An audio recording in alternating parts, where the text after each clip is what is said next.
E lá em cima, galera, Arthur Conan Doyle. Vamos, Sir, Sir, Sir, Sir, Sir, Arthur Conan Doyle, Sir. Ô, Laila, e tô escrevendo, acabei de entrar, hein? Um beijo pra você, Lailinha. Sir Arthur Conan Doyle. Ô, grande beijo, Laila.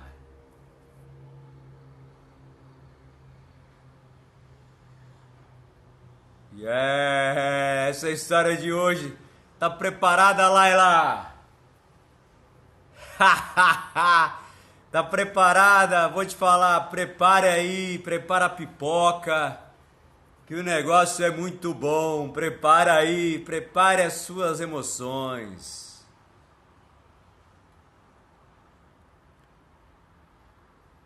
Prepare as suas emoções, Laila. É isso aí. Chegou o primeiro.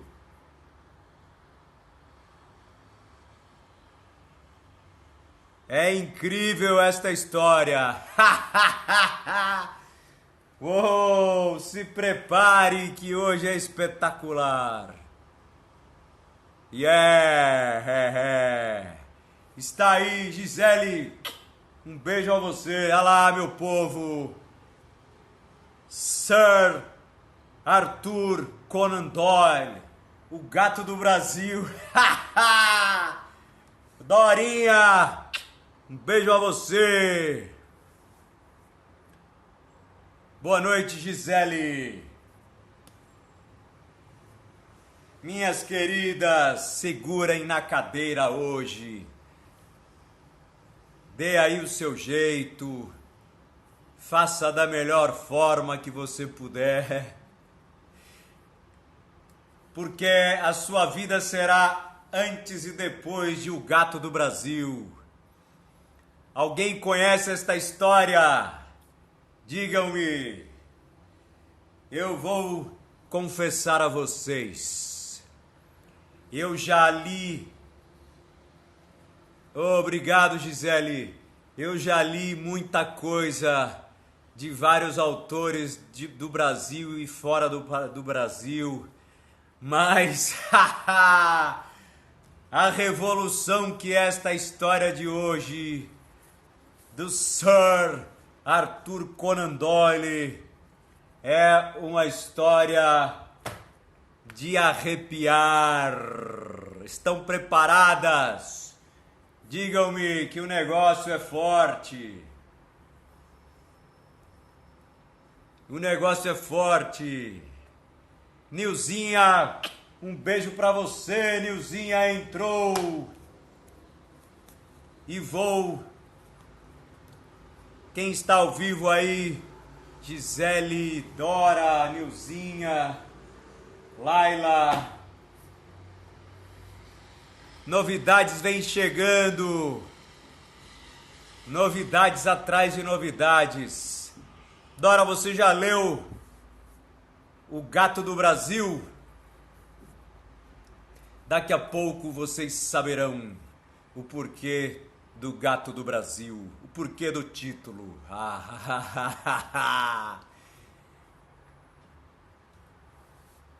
Voltamos a falar aqui sobre Arthur Conan Doyle, este escritor, dramaturgo inglês,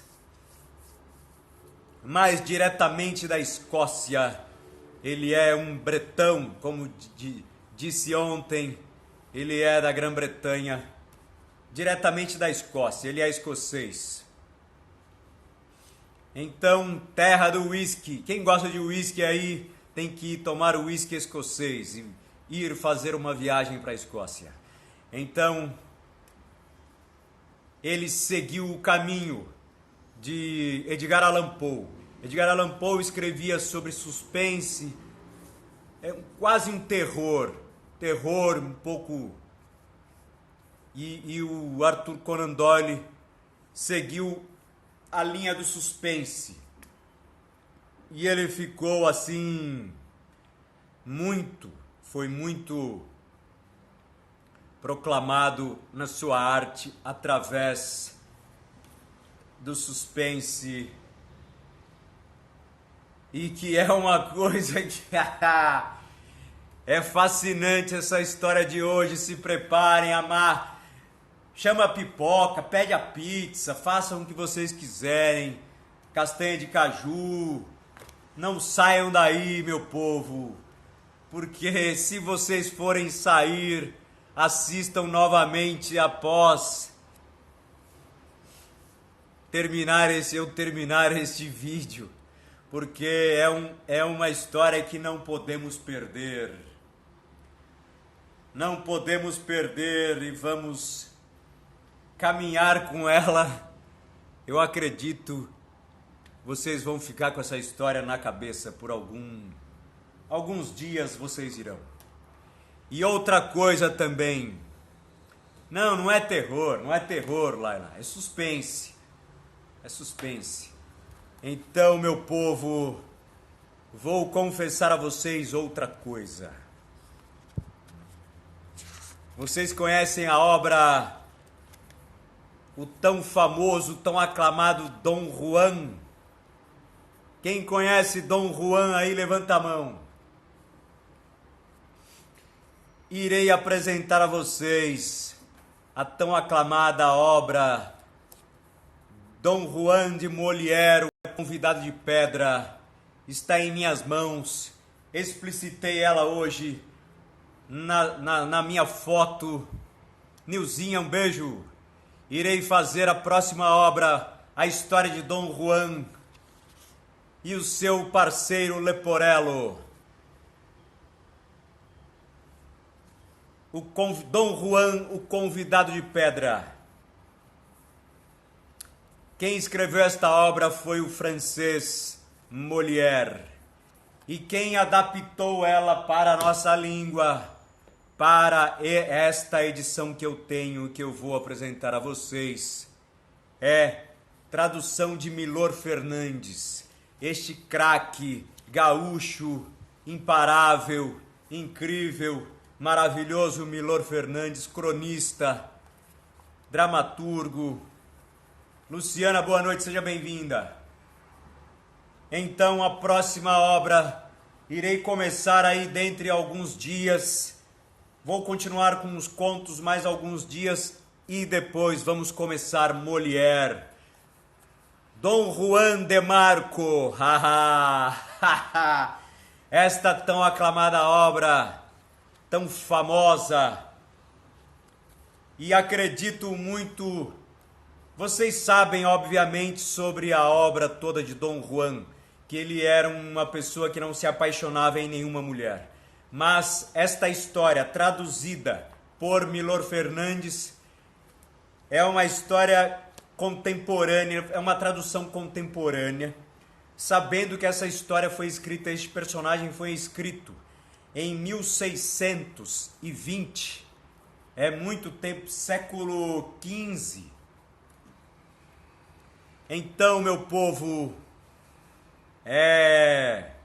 a adaptação de Milor Fernandes é agora, é moderna, é muito boa.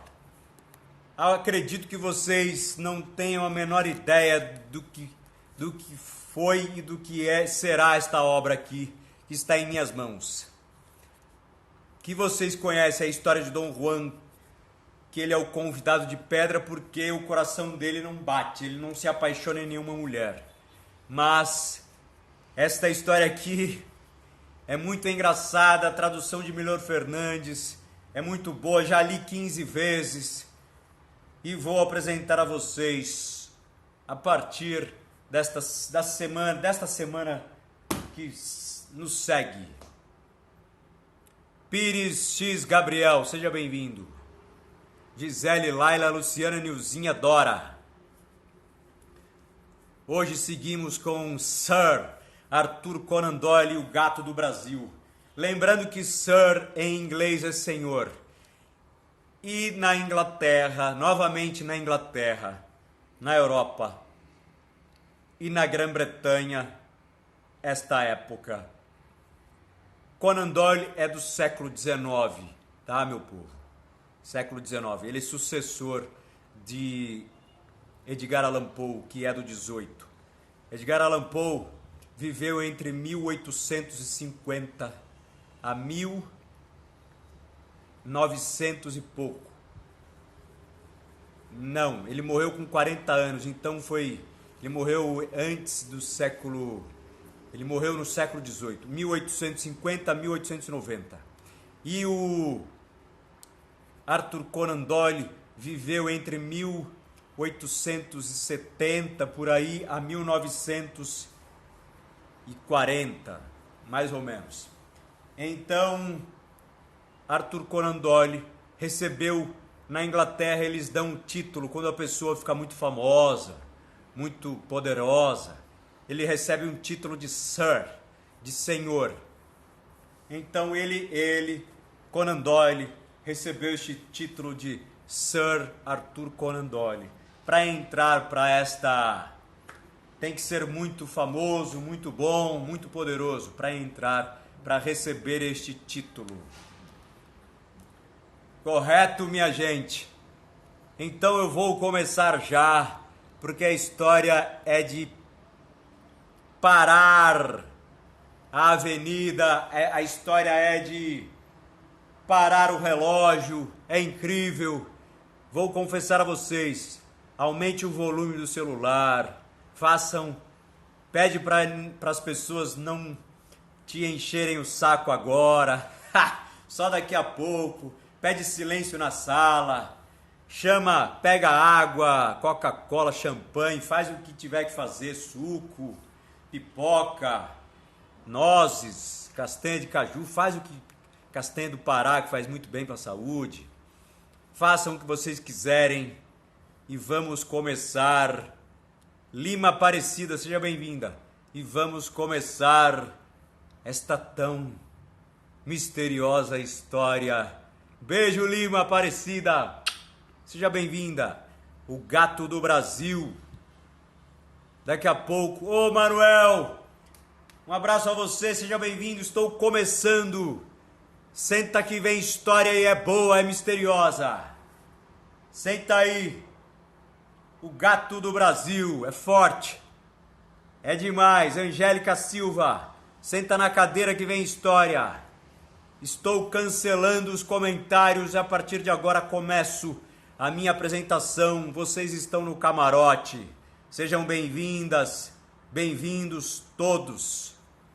A partir de agora, eu desativo os comentários e sigo com Arthur Conan Doyle. Arthur Conan Doyle, o gato do Brasil. Um beijo a vocês. Podem ficar emitindo o coração aí o tempo inteiro.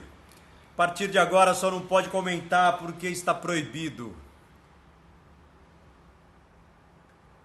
Tira a minha concentração. Uma boa viagem a vocês.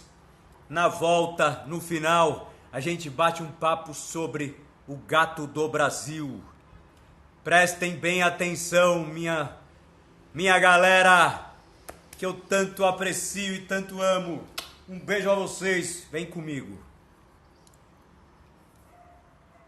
Boa viagem, ponha o cinto de segurança. Vamos fazer esta bela viagem que Arthur Conan Doyle nos chama e eu vos convido a todos vocês. Eu vou pilotar esta nave, eu, Marco Enzo. A partir de agora, eu entro nesta tão incrível história. É muito bom, mas para mim não foi tão bom, porque eu sempre vivia colado no meu pai. Eu tenho uma família inglesa da sociedade e eu cresci pensando que a minha família ia deixar suas aposentadorias, seu dinheiro, as suas heranças, ia tudo sobrar para mim. Mas não foi bem assim que aconteceu. Eu perdi meu pai e minha mãe muito cedo e na Inglaterra, até esta data, o dinheiro vai para o governo. De lá eu não sei o que foi feito, eu não tinha condições. Mas o meu pai tem um irmão, um tio, que é o Sr. Lloyd Stanford. O Sr. Lloyd Stanford também pensei que ele ia olhar para mim quando eu precisasse, depois disso que aconteceu na minha vida. Mas não, ele não está muito aí para os meus estudos, para o que eu quero fazer da minha vida. Então, eu terminei os estudos, o governo inglês também não está muito ligando para as minhas finanças, e eu estou vendo que o dinheiro que meu pai e minha mãe deixaram para mim vai acabar a qualquer hora. Eu sinto cada vez mais isso, cada vez mais pobre, não tenho dinheiro para nada, e segue a minha vida eu tendo que viver quase que na pobreza, gastando miséria por dia só para comer. E a casa que o meu pai, que a minha família deixou para mim, e a venda que ficou para mim, mas que não dá nada. Tá faltando um monte de coisa, eu não consigo recuperar nada lá, é muito difícil. Eu tentei ir ao governo inglês, mas é uma fila imensa, demora anos para você ser atendido, muito difícil. E eu pensei que o meu tio, o irmão do meu pai, iria me acolher, mas ele é um salafrário, na verdade. Ele nem sequer me procurou depois que meus pais morreram para me propor, para me oferecer alguma coisa, me propor uma ajuda. Não, muito difícil, eu não tenho acesso a ele. Minha vida realmente está complicada. Mas eu sei, fiquei sabendo que eu tenho um primo. Isso já sabia pelo meu pai, mas esse primo sumiu. Este primo, eu fiquei sabendo através do meu pai, que ele mora na América do Sul, mais precisamente no Brasil. E ele se mudou para lá muito jovem, já faz muitos anos. E eu também fiquei sabendo, por agora, meus pais morreram já tem um ano e meio. E eu também fiquei sabendo por agora que este meu primo retornou à Inglaterra. Retornou à Inglaterra e está vivendo numa fazenda próxima a Londres. E que ele voltou muito rico, muito cheio de dinheiro. Não sabia que ele era bom para ganhar dinheiro, mas o que me disseram foi que ele voltou cheio e já comprou várias propriedades ao redor de Londres. Ele mora numa fazenda, numa região afastada, no meio do mato, em Londres, e que ele veio muito bem de dinheiro, veio com muito dinheiro. E eu tenho muito apreço em poder contar com este meu primo, estou muito esperançoso em poder me reunir com ele, em contar minha história para ele, e talvez que ele possa me ajudar. Na verdade, eu não conheço ele pessoalmente, eu sei quem é ele. É o Erigard Ginley. Erigard Ginley é o nome dele. E não sei mais nada sobre ele, a sua aparência, não sei de nada. Mas, infelizmente, já se passou quase um ano. Minha vida continua, se passaram quase um ano, minha vida continua difícil, com a vendinha lá da minha família, que não dá quase nada por mês. É difícil viver por aqui. Até que um dia, passados aí um ano, eu recebi uma correspondência do meu primo, Erigard Ginley, para eu ir até a fazenda dele, para conhecê-lo. Ele ficou sabendo que eu estou por aqui e que só restou eu da nossa família.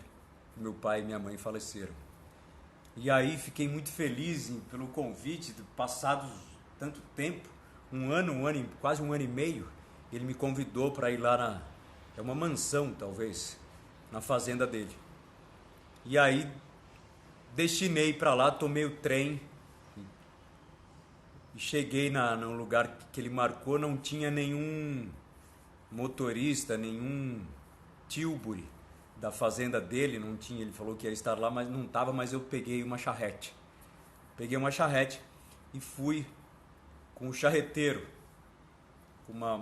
fui com uma maletinha e falei para ele que o meu primo era o Erigard Ging, e ele começou a falar um monte do meu primo, que era uma pessoa maravilhosa, que era uma pessoa muito bondosa, muito benevolente, que todo mundo da região gostava dele, que realmente o meu primo estava muito famoso lá.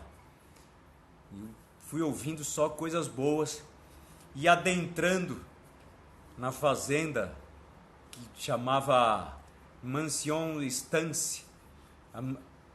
A charrete entrou, era longa para chegar até a casa, avistei a casa de longe. E aí o charreteiro me falou: repare como tem um monte de bichos aqui. Seu primo, o senhor Erigard, ele ama bichos. E aí comecei a olhar assim, e o charreteiro falou: ah, ele trouxe uma ave, tem um conjunto de aves que só tem na América do Sul, no Brasil, ele trouxe para cá. E aí eu comecei a olhar um monte de bicho, aves e mais aves, pássaros, e tinha uns bichos mesmo, bichos que eu nunca tinha visto na minha vida. O charreteiro falando um monte sobre o meu primo. E aí avistei de longe que tinha um rapaz lá que devia ser ele. Não o conhecia pessoalmente. O charreteiro parou a charrete, me despedi dele, agradeci e fui ao encontro do meu primo. E aí ele me recebeu muito bem, um cara atarracado, baixinho, forte, com a pele bronzeada, vivendo em país tropical. E ele estava com um chapéu Panamá caído no pescoço, amarrado, caído para trás. E aí me abraçou, fez uma festa.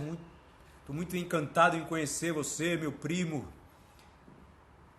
Eu me apresento a vocês agora. Meu nome é Malcolm. Eu sou primo de Erigard King. Meu nome é Malcolm King. E aí ele gritou, o Erigard gritou lá para dentro. Gritou para a esposa dele: minha querida, vem cá ver, meu primo chegou. Malcolm chegou, venha. E aí ela não veio assim, meio que correndo, me cumprimentou lá de dentro. Uma mulher alta, bem alta, assim, bem vestida. Cumprimentou assim e me chamou para entrar. Ele, uma educação assim incrível, me levou aos aposentos, o quarto que eu iria ficar, maravilhoso, aconchegante, tudo da melhor qualidade. Ele me tratava assim, da melhor forma possível. E ela, a esposa dele, Mairink, ela chamava, a senhora King, chamava Mairink, me tratou com um desleixo assim que eu desacreditei. Ela me tratou muito mal, foi muito mal educada comigo, não entendi nada daquilo. Ela era brasileira, mas falava muito bem inglês, mas me tratou muito mal. Eu achei estranho, porque os brasileiros são muito apessoados, muito bem educados, expansivos, falam abertamente, mas ela me tratou com desleixo. Eu pensei, pode ser alguns ciúmes dela, talvez, que eu venha pra cá e o marido dela vai me dar atenção, meu primo. Mas eles não sabem que eu vim aqui. Na verdade, fiquei feliz de vir aqui em poder contar para ele que eu estou mal de dinheiro e que se ele puder me emprestar um dinheiro, eu ficarei feliz da vida. Esta é a minha intenção de vir aqui e conhecer também o meu primo, a sua história. E aí ele me convidou para jantar da melhor forma possível. Antes fumamos um charuto. Ele gostava de charutos de Havana. E, na verdade, realmente ele estava muito rico. Tudo do bom e do melhor. Bebida, uísque escocês. Realmente estava tudo muito maravilhoso, tava fantástico. E eu contei toda a história dos meus pais para ele, do que aconteceu, e passamos essa primeira noite muito confortável. Fui dormir assim, feliz da vida e pensando qual seria a hora de eu contar para ele sobre a minha situação financeira, que poderia ser uma hora assim mais calma, que uma hora vai chegar, essa hora vai chegar e eu vou ficar à vontade e vou contar para ele que eu tô precisando da ajuda dele, que é o meu primo, que é uma pessoa mais próxima que eu tenho aqui na Inglaterra. E ele tá podendo, veio do Brasil cheio de dinheiro. Então, não, a melhor hora, a boa hora vai chegar.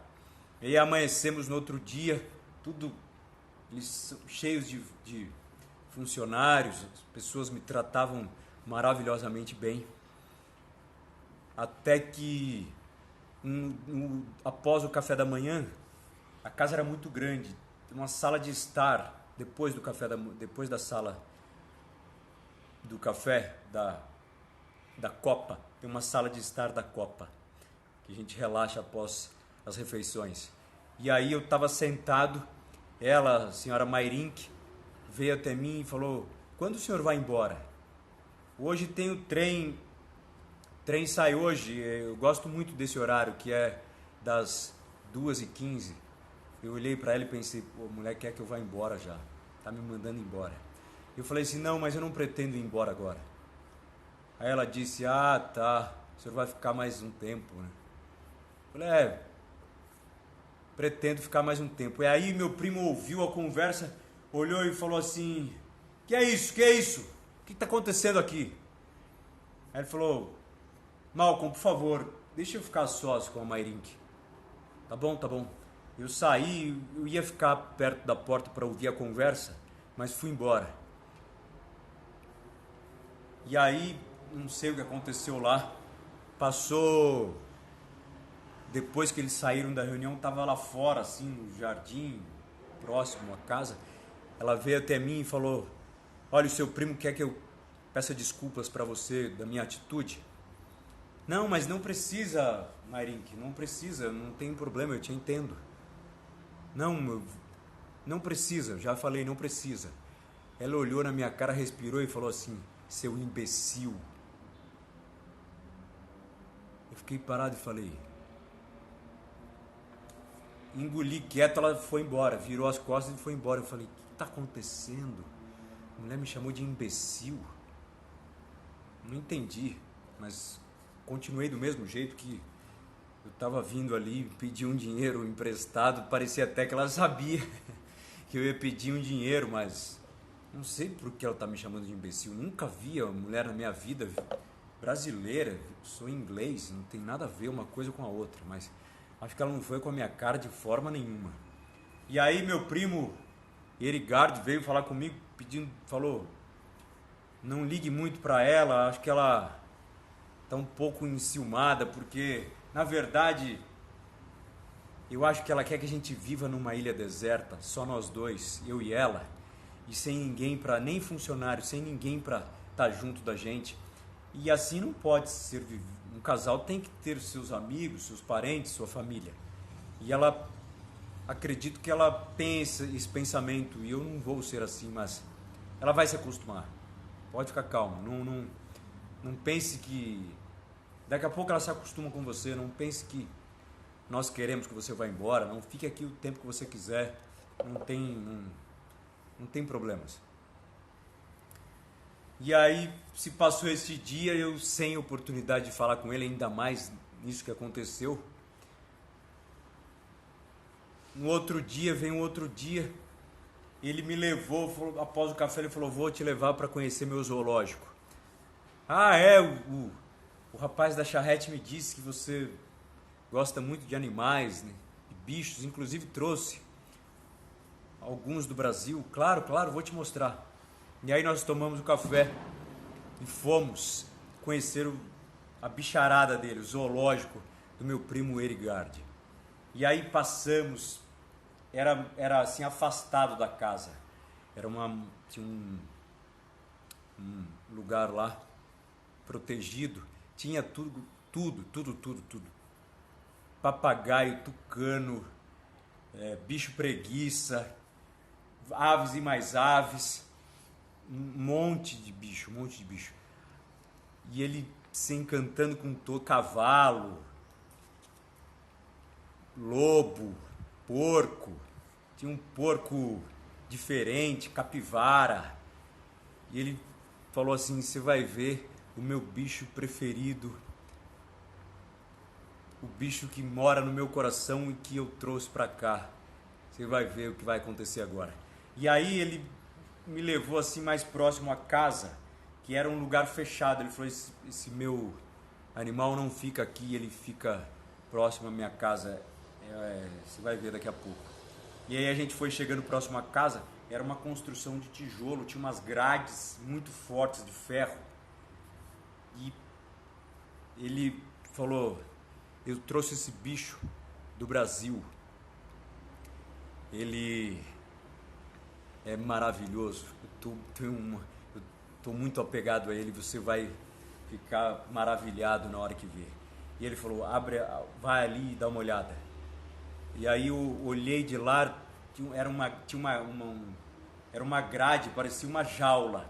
Era uma grade muito forte, não estava vendo nada, estava tudo espaçado. De repente, olhei e tinha um bicho espichado no chão, assim, todo preto. O sol estava reluzindo nele, era muito grande. E aí ele falou: viu o que é?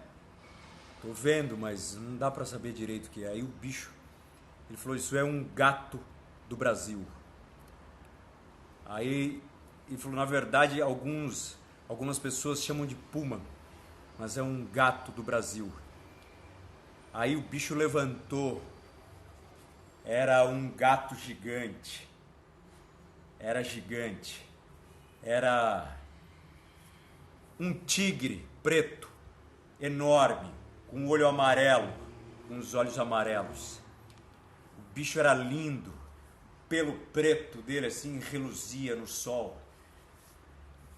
Ele falou pra mim: meu primo, da cauda, do rabo até o focinho, esse bicho mede 20, quase aí, de 15 a 20 metros. Esse tá com 17 metros. Eu acho que ele chega a 20 metros de comprimento. E aí o bicho foi se espreguiçando assim, ó. E ele começou a conversar com o bicho e falou: isso daqui no Brasil, se você chega num índio e fala que você tem um gato do Brasil, eles já te olham assim de lado, porque eles sabem que o bicho é feroz, é muito feroz. E ele só obedece eu, ninguém mais aqui na minha fazenda. Só obedece eu, só quer saber de mim. E aí ele entrou pra jaula e eu fiquei de fora. Ele entrou pra jaula e começou a conversar com o bicho. Não é, garotão? Bater assim nele. E o bicho pega as patas, é muito grande o negócio. Um olho amarelo, todo preto. Realmente é bonito, é uma sensação assim inacreditável de ver. Eu tava fora da jaula. E aí ele falou: vem aqui que eu vou te mostrar. Ele prendeu o bicho na jaula. Na verdade era assim, ó. Ele ficava num cercado. E à noite ele ficava preso na jaula. Porque ele deixava preso na jaula à noite, que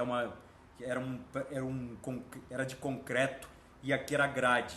E de dia ele soltava nessa redoma, era um lugar maior para ele ficar durante o dia. Mas à noite ele tinha que ficar preso na jaula, que era um quadrado fechado em cima, e de dia ele ficava solto nesse lugar maior. E o acesso da jaula, que é fechadinha, para fora, ele soltava numa roldana, que era do lado de fora, que ele me mostrou. Ele prendeu o bicho lá na jaula, eu entrei no cercado que ele ficava à noite. E aí me mostrou tudo, que tinha uma roldana que era muito forte para aguentar aquele bicho. Era um negócio assim incrível, muito grosso, muito grande. E aí eu fui tentar colocar a mão, ele falou: não faz isso, não faz isso. Não, ele só obedece eu, ele não pode ver. Ainda mais agora que ele está com fome. Não faz isso. Não põe a mão aí não, que é ruim, pode ser perigoso. E aí fiquei meio assim assustado, mas ele me contou que um bicho desse aí, quando está com fome, ele come tudo que vê na frente. E que quando ele não está com fome, a única coisa que ele não pode sentir cheiro é de sangue. Se ele sentir cheiro de sangue, ele vira o diabo. Sai da frente que vira o diabo. Mas fora isso, sem sentir cheiro de sangue, ele fica normal com ele. Com ele que é o dono, que ele obedece. E aí ele falou, ó, vamos embora que já está na hora do... O bicho chama Tommy.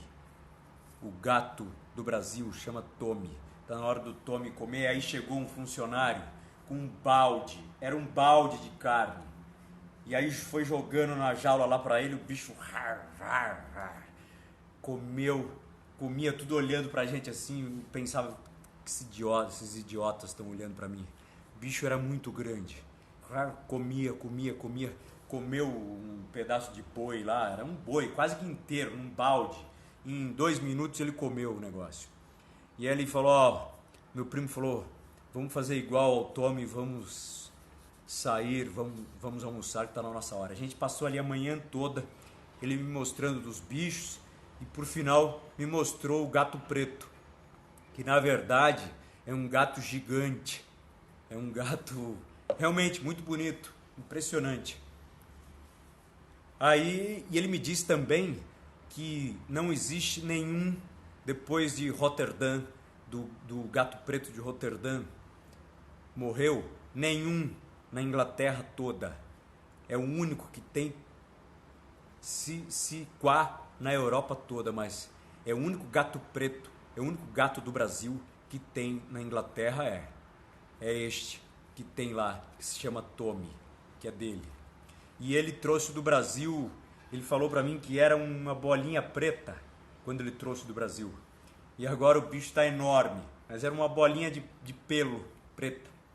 E agora o bicho está enorme com um olhão, os 2 olhos amarelos assim, parece instigante ficar olhando pro bicho. E aí a gente foi almoçar e esse dia à tarde eu senti que teve uma brecha para eu falar da minha dívida e que se ele poderia me ajudar, que estava mal de dinheiro. E aí eu falei para ele, meu primo, é o seguinte, contei a minha história toda, falei que estava mal de finanças lá na minha venda, que os meus pais me deixaram, se ele podia me dar uma ajuda, podia me dar uma mão. E aí ele falou, olha, meu primo, o que eu puder ajudar, eu vou fazer, eu vou ajudar, mas vamos conversar à noite, depois do horário do jantar, me espere lá na nossa sala de bilhar, e aí a gente conversa, tá bom? Espere lá de noite, tudo bem. E aí fui para os meus aposentos, me preparei, fui jantar, fiquei esperando ele lá, após o jantar, umas 10 horas da noite, lá na sala de bilhar lá embaixo era bem bom de ficar, bem bom de conversar, ninguém tava por lá, nada. E aí chegou ele de roupão, todo pantufa, todo à vontade, chegou de roupão e veio com um copo na mão, tava com um andar meio bêbado. Falei, não sei, parecia cheiro de uísque que tava tomando. E aí ele falou para mim, pode explanar a sua vontade, o que é que você deseja de mim financeiramente. E aí fui contando para ele sobre, falei para ele qual era o valor, quanto que eu ia precisar, quanto estava entrando, não estava conseguindo vender. E aí ele falou para mim com uma voz de bêbado, falou, olha, eu gosto de tudo preto no preto, branco no branco. Escreve tudo e aí depois a gente vê os valores, eu faço para você. Tudo bem, vou colocar preto no preto, branco no branco. Pode ficar preparado. Eu queria já fazer ali, ele falou, olha, começou uma ventania, um vendaval. Ventania, Aí ele falou, nossa, a noite tá maravilhosa, mas tava um vendaval, assim, vento, muito vento, vento voando, e lá era uma fazenda cheia de árvore. Bicho, precisava de muita árvore. E aí, ele falou, nossa, vem cá pra ver como tá bonita a noite. Realmente tava estrelado, mas tava muito vento, vento. Ele falou assim, nossa, esqueci do meu bicho, do meu gato preto, meu gato do Brasil. Eu vou lá que eu tenho que... Ele não gosta dessa barulheira quando tem bagunça assim de vento. E aqui venta muito, principalmente à noite, ele não gosta. Eu vou lá. Ele perguntou, quer ir?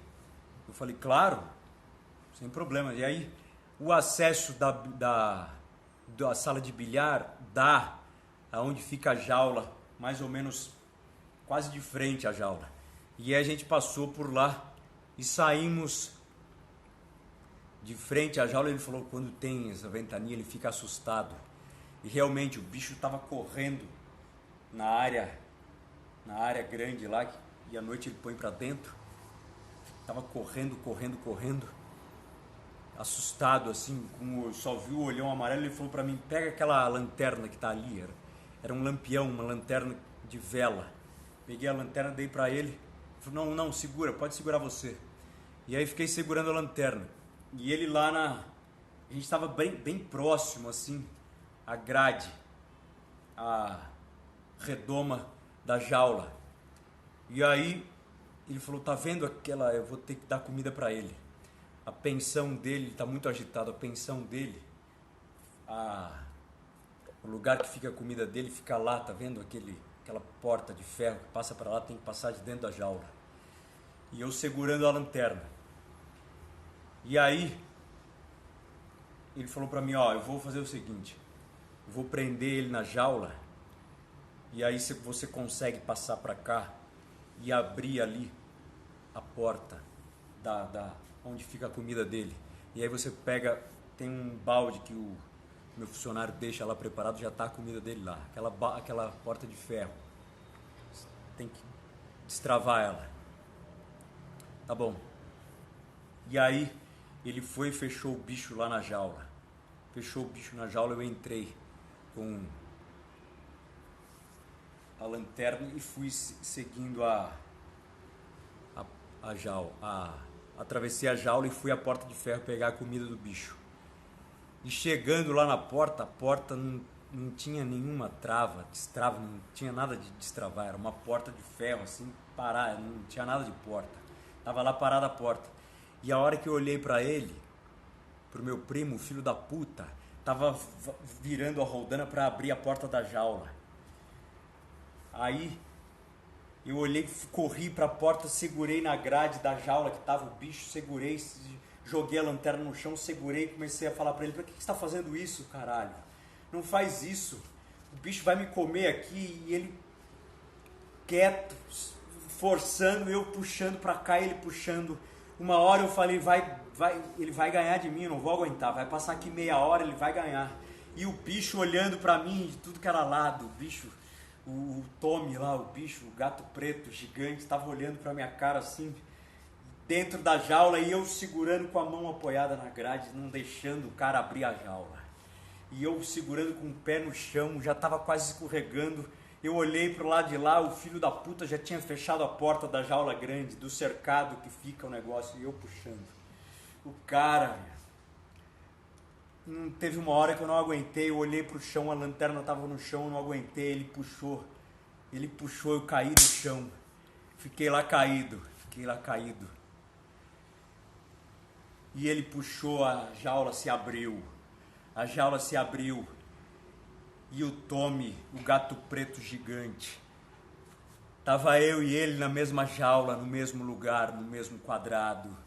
E eu falei para ele, por que você está fazendo isso? Eu fiquei, depois daquela hora ali, já tinha xingado ele muito, já aguentei parado ali no portão uns 5, 7 minutos, e ele foi embora, ele correu lá para dentro da casa, o filho da puta. Me largou lá dentro, depois de rodar a roldana, eu fiquei lá com o bicho. Eu caído no chão, olhando assim, não podia mexer, eu fiquei pensando, o que vai ser de mim agora aqui? o bicho com fome, agitado, com essa ventania, com tudo isso daqui. O que é que vai ser de mim agora? Essa porra vai me comer todo, vai começar pelo meu pé, não é possível. O que eu vou fazer? Eu tenho que usar a cabeça. Usa a cabeça, usa a cabeça. Usa a cabeça. Malcolm, usa a cabeça. Eu tava pensativo nesse seguinte, mas eu tava morrendo. Eu tava com muito medo do bicho que o bicho tá fazendo. E eu olhava no olho dele, ele olhava no meu, o olho amarelo, aquele bicho reluzente, muito, o bicho era gigante, preto, muito preto. E ele, depois que a jaula abriu, a grade abriu, e eu caí no chão, e ele tava com um olhar assim, não tava muito nem aí pra mim não. Ele ficou, não saiu muito da jaula, ficou lá parado, olhando, desconfiado de mim, só assim. Mas na verdade, se ele quisesse me atacar, ele me comia ali em 1 minuto. E aí, fiquei olhando pra ele olhando pra mim, eu pensei naquele domínio que os humanos têm sobre os animais de olhar no olho. Falei, agora pode dar certo, mas não dava. Ficava olhando pra cara dele. Fiquei olhando pra cara dele. E eu vi ali a minha vida se passando inteira naqueles olhos dele. Uns olhos amarelos, parecia que ele ia, com o olho, eu ia entrar naquele olho dele. E a lanterna estava acesa. Já se passados aí meia hora da gente ali, eu olhando pra ele olhando pra mim. E eu não falei eu só respirava. Não mexi, fiquei parado. O bicho lá, olhando pra mim, ele começou a circular e eu pensei, como eu vou fazer aqui? Qual a minha estratégia? Comecei a me acalmar um pouco, já se passou meia hora. Comecei a me acalmar, olhei pra cima, a lanterna da vela estava quase se acabando. Na hora que a lanterna apagar, na hora que a vela acabar, vai ficar eu e ele no vendaval, na ventania e no escuro. Eu, ele e aquele olho dele. E eu sabia que a vela iria apagar. Daqui a pouco a vela iria apagar. E aí, antes dela apagar, eu comecei a olhar sem mexer, olhar com o olho, para ver o que eu podia fazer a respeito aqui, mas era a jaula, então não tinha ali uma expressão, mas eu olhei, tinha uma prateleira de mármore, mais ou menos 1,5 metro do chão, em que eu podia subir, eu podia fazer alguma coisa ali. Eu podia, pelo menos, ele iria me comer do mesmo jeito, mas eu estaria mais protegido dele um pouco, porque eu iria estar protegido pelas costas e embaixo. Ele iria poder me comer pela frente, mas pelas costas e por baixo não. Então tinha uma prateleira lá que me cabia.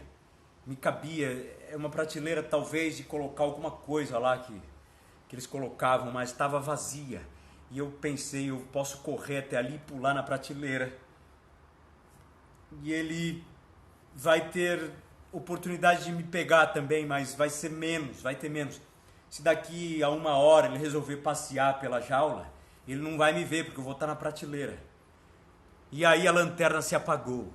Ficou eu e ele no escuro, e a ventania, muito vento. E ele lá na jaula, deitado. Deitou, espreguiçou, filho da puta. Espreguiçou, como todo felino. Espreguiçou. E eu lá caído no chão, preparando o meu bote para subir na prateleira de mármore. E aí, eu pensei, olhei para um lado, olhei para o outro, e eu falei, é agora. Pensei comigo, é agora, e fui. Dei 2 passos e voei na prateleira. O bicho levantou e veio em mim e deu uma baforada. Eu pulei de cara, fiquei de cara assim pro mármore. Pulei de bruço e por lá fiquei. Fiquei parado assim, de bruço na prateleira, certinho. Ele pulou com as patas, era muito grande, pulou com as patas e deu uma cafungada. Deu uma baforada na minha cara, aquele bafo fedorento, de comer boi o dia inteiro. Parecia um caldeirão de 290 graus a baforada dele. E rosnou. rosnou na minha cara. E eu caído ali parado. E ele rosnou, o bafo dele tá até agora cheirando na minha cara. E ali eu fiquei parado, ele baforou, rosnou mais um pouco e desceu. Desceu rosnando, deu umas caminhadas por lá, na jaula, começou a rodar e começou a ficar mais nervoso agora, mais nervoso. Começou a rodar e eu ali parado, eu falei, que horas eu vou morrer? Que horas eu vou morrer? Até agora eu tô vivo, vamos ficar calmo, vamos conseguir. E começou a rodar na jaula, e roda. E vai por lá, vai por aqui, e aí a ventania, eu fiz o barulho, ele veio atrás de mim, não me comeu só, mas voltou tudo na cabeça dele e ele tá sem comida. Eu comecei a pensar, tá sem comida, o que vai ser de mim daqui a pouco? O que vai ser daqui a pouco? E aí passou ali, ele começou, ao invés de correr, e o bicho levantava o rabo, não sei como eu conseguia ver isso. Eu vi os 2 olhões amarelos dele, que era reluzente, parecia uma lanterna, 2 lanternas assim. O olhão amarelo dele e o rabo em pé. Bicho, um rabo em pé correndo, bicho dentro lá da jaula. Eu tava lá deitado na prateleira, só esperando a hora que ele ia me comer, que ele ia ficar com muita fome, que eu tava em cima, ele ia me dar uma bocanhada na barriga, ia me puxar para baixo e ia acabar comigo ali. E aí eu comecei agora eu vou ter que ter uma estratégia de como sair daqui, mas era assim inapropriado. Porque, como vocês sabem, uma jaula, ela é fechada no chão e em cima. A jaula era toda fechada de grade. Não tinha jeito. E o filho de uma puta, o meu primo, abriu a roldana na jaulinha pequena que ele tava e fechou lá com o cadeado aonde eu tava, que é a jaula grande, que ele me chamou igual um idiota para entrar, para abrir a porta de ferro, ele me fechou lá com o cadeado. E aí tô eu lá dentro da jaula com ele, parado, não sabendo o que fazer. Parado. Eu pensei, que horas são? Pensei que já eram umas 2 horas da manhã. Porque a gente veio pra cá, após o jantar, a gente começou a conversar, umas 10h30. E às 11, a gente conversou até umas 11, 11h30. E aí ele me chamou pra vir pra cá, pra ver como estaria o gato do Brasil. E aí eu já tô aqui mais ou menos umas 2 horas, por aí, 2, 3 horas.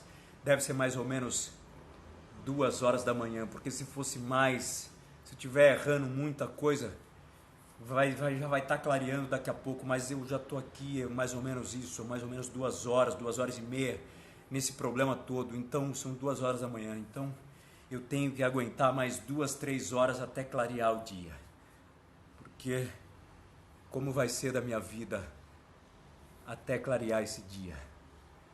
Vocês vão ter que esperar até amanhã pro final dessa história.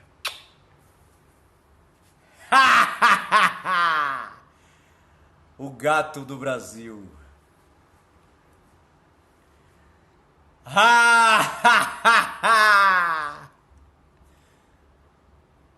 Yeah!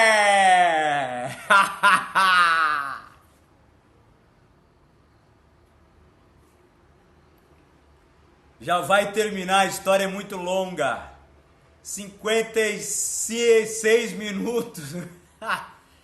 Vai embora, vai embora. Amanhã o Ibope, amanhã a audiência vai lá em cima.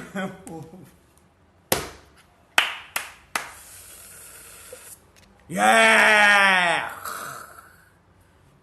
O gato do Brasil.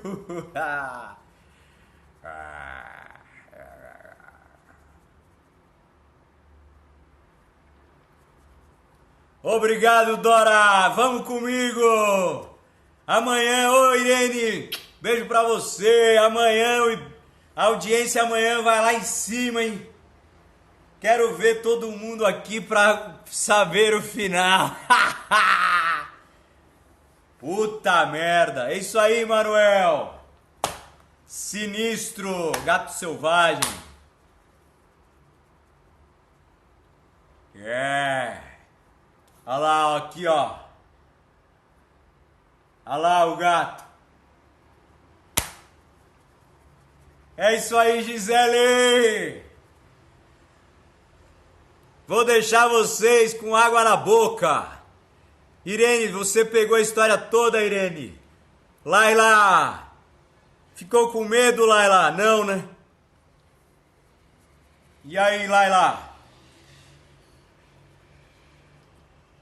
Puxou, eu falei pra vocês. Segura na cadeira que a história é boa. Segura na cadeira que é demais.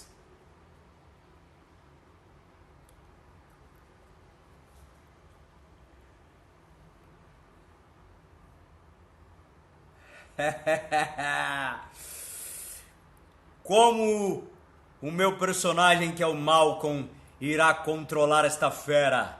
Ou ele será comido pela fera?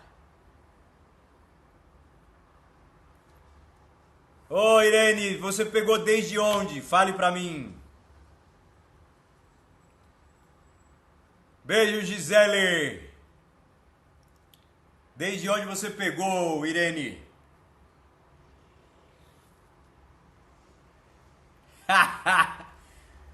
Ô, Dora, é assustador, Dora.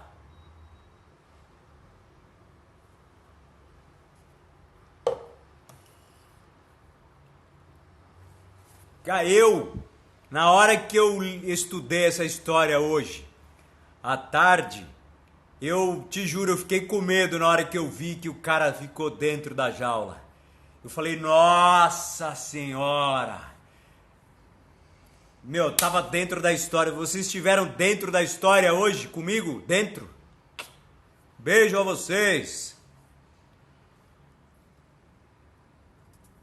Vocês viram a fera? Viram eu lá dentro da jaula pulando? Puta merda. Ficaram dentro da jaula comigo lá? Ficaram?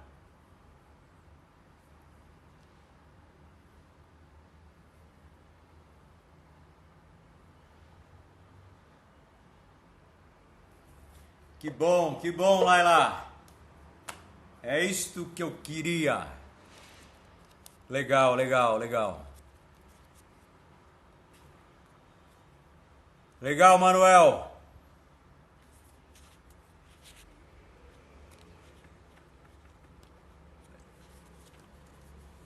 Amanhã vamos desvendar o gato do Brasil.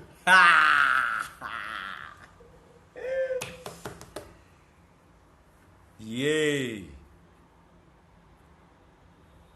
Vou contar a vocês. Amanhã não percam. Ô, Dora, que legal. Amanhã não percam de forma nenhuma este final. Porque é maravilhoso. Ah, Irene, então Irene, assiste de novo então, porque já tinha começado bem. Assiste lá de novo, daqui a pouco. Estará por lá. Beijo a você, Irene. É isso aí. O assunto aqui agora é selvageria, meu. Um beijo a vocês. Em 1 minuto o Instagram desliga-nos. Até amanhã com essa história misteriosa. O gato do Brasil. Vamos, meu povo. Vamos dormir pensativos sobre esta história e o que virá amanhã. Vou falar a vocês, não percam, confiem em mim. Esta história é incrível. Vocês vão se sentir impressionados com este final. Um beijo a vocês, até amanhã, tchau, uma noite maravilhosa. Amanhã, vou entrar amanhã tarde, hein, bem tarde. Por favor, amanhã bem tarde, que mais cedo eu não posso. Bem tarde. Um beijo, beijo.